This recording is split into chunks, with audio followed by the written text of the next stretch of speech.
చైత్రమాసం శుక్లపక్షం నవమి తిథి హిందువులందరికీ అత్యంత పవిత్రమైన రోజు. అదే శ్రీరామనవమి.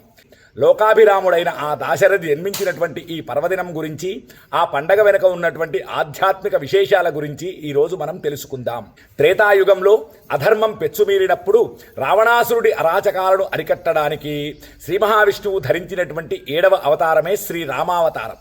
అయోధ్యరాజైన దశరథుడు చేసినటువంటి పుత్రకామేష్టి యాగ ఫలితంగా కౌసల్యాదేవి గర్భాన పునర్వసు నక్షత్రం కర్కాటక లగ్నంలో శ్రీరామచంద్రుడు జన్మించాడు. అందుకే ఈ రోజును మనం శ్రీరామ జయంతి లేకుంటే శ్రీరామనవమిగా జరుపుకుంటాం. శ్రీరామనవమి అంటే కేవలం పుట్టినరోజే కాదు, సీతారాముల కళ్యాణం జరిగిన రోజు కూడా. లోక కళ్యాణం కోసం జరిగిన ఈ వేడుకను ప్రతి ఊరిలో, ప్రతి గుడిలో ఎంతో భక్తి శ్రద్ధలతో నిర్వహిస్తారు. రాముడు ఏకపత్ని వ్రతుడు, సీతమ్మ వారు ఆదర్శ గృహిణి. వీరిద్దరి కళ్యాణం చూడటం అంటే ప్రకృతి పురుషుల కలయికను దర్శించుకోవడమే. భద్రాచలంలో జరిగే సీతారామ కళ్యాణం ప్రపంచ ప్రసిద్ధిగాంచినది. రాముడిని మనం ఎందుకు పూజిస్తాం? కేవలం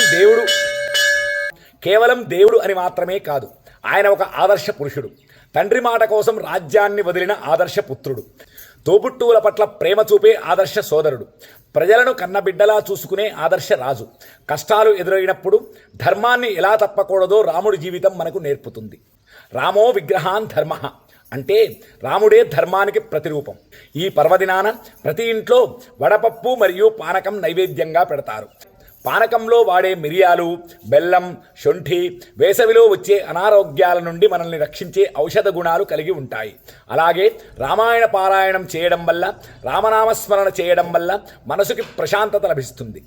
శ్రీరామ రామ రామేతి రమే రామే మనోరమే సహస్రనామ తత్తుల్యం రామనామ వరాననే. ఆ రామనామాన్ని స్మరిస్తూ ఆయన చూపిన ధర్మ మార్గంలో నడవడమే మనం ఆయనకు ఇచ్చే నిజమైన గౌరవం.